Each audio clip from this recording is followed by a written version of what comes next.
they say there's no accounting for taste. So whatever your taste is, there's a way to enjoy this taste with Krishna. And we've been studying Nectar of Devotion now for some time. And this is the science of rasa. So I'm going to continue reading from chapter, I think it's 21. A few more qualities of Krishna.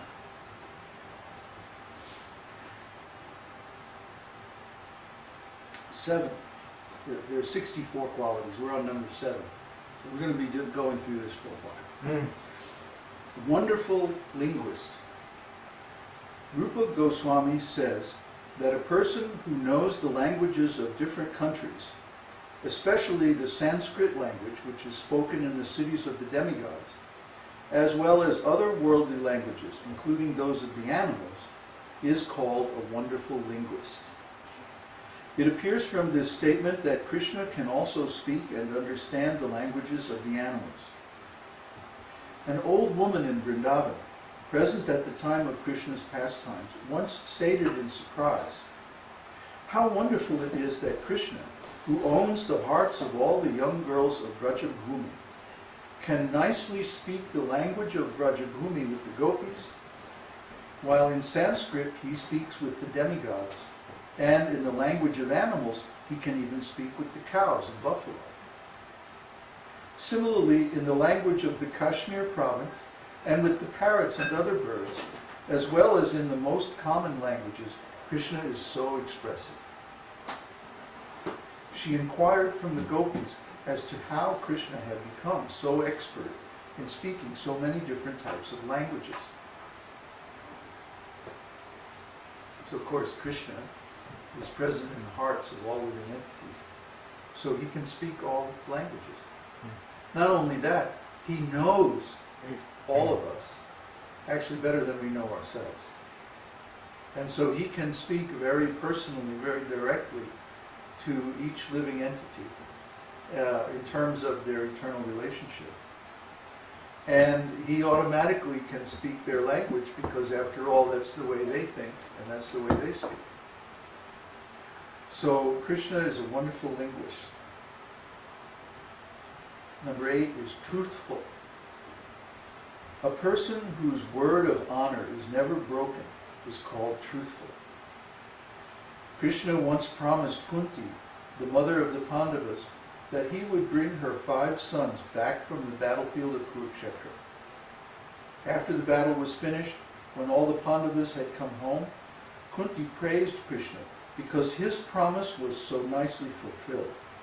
She said, "Even the sunshine may one day become cool, and the moonshine one day become hot, but still your promise will not fail." Similarly, when Krishna, along with Bhima and Arjuna, went to challenge Jarasandha, he plainly told Jarasandha that he was the eternal Krishna, present along with 2 of the Pandavas. The story is that both Krishna and the Pandavas, in this case Bhima and Arjuna, were Kshatriyas, warrior kings. Jarasandha was also a Kshatriya and was very charitable toward the Brahmanas. Thus Krishna, who had planned to fight with Jarasandha, went with him to Bhima and Arjuna in the dress of Brahmanas. Jarasandha, being very charitable toward the Brahmanas, asked them what they wanted, and they expressed their desire to fight with him. Then Krishna, dressed as a Brahmana, declared himself to be the same Krishna who was the king's eternal enemy. You know the story of Jarasandha? He attacked Mathura 17 times or something, 19 times, with so many divisions of armies. And every single time he was defeated by Krishna. Finally Krishna got tired of it and he simply escaped. And he allowed Jarasandha to think that he was conquered. But of course Krishna is never conquered. So later on they met. And then Krishna told or showed Bhima by signs how to kill Jarasandha. Because his name, Jarasandha, right, means to join those things that were torn apart. He was born in 2 pieces from his mother's womb. And the mother just abandoned it. But then an old witch came in the forest and found them and joined them together. So that was his secret. Well, not much of a secret, Jarasandha. It's his name. So Bhima, Krishna took a stick and he went like that, tore it apart. Yeah.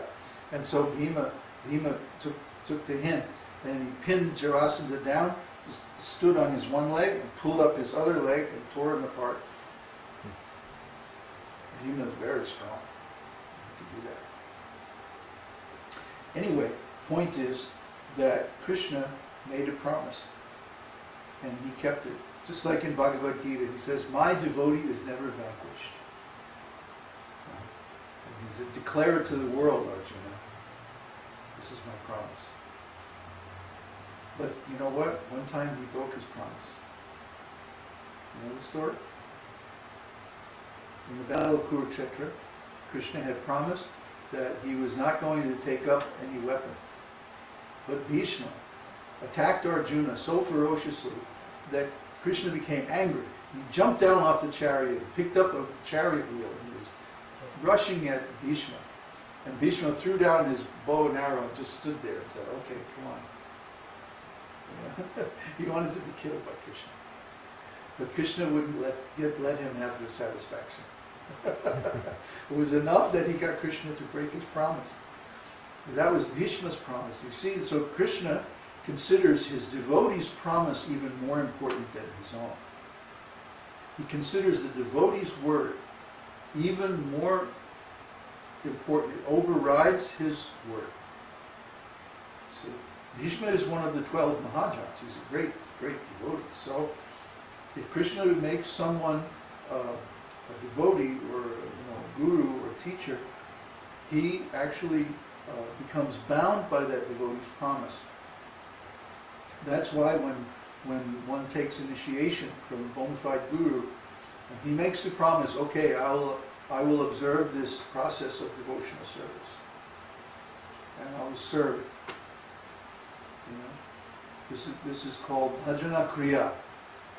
Bhajana kriya means I'm going to do my bhajan.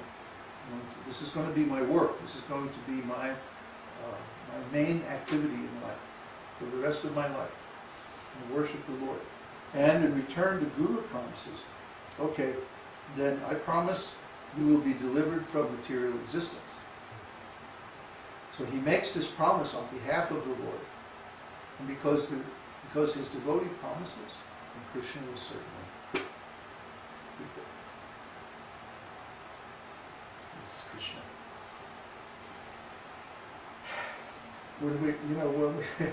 When we work, I have so much to say about this. When we work with Krishna, we find out what kind of personality he is. We find out that Krishna is not only very truthful, very open and honest. After all, he's God. Right? So he has no need to be diplomatic. He simply says it like it is. And if we follow his instructions, if we follow his indications in the scriptures and so on, we find that we get exactly the result that he promises. And the thing that we have to do from our side is follow the instructions completely.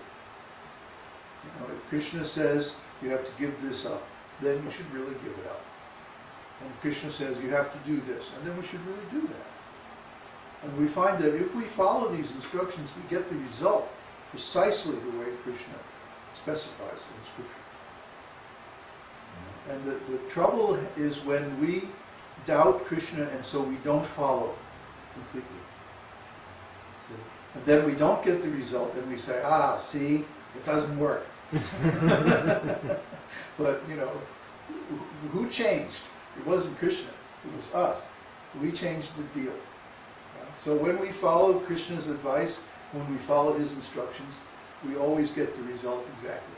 Krishna says, that I protect my devotees. I come, paritranaya sadhunam. The reason I come here is to protect my devotees. And he says, ye yata mang prapadyante. That the more you surrender, the more I support. And we are the perfect example of that. Huh? All we're doing is traveling around and preaching this message. We're studying during the day, and we're writing so many messages to our devotees, trying to encourage them, trying to instruct them how to advance in Krishna consciousness. And we're not thinking of our own benefit at all. We're simply doing this work. And because of that, Krishna is acting through his devotees and actually maintaining everything. It's a perfect arrangement. And maybe not everyone can become like that, but everyone can do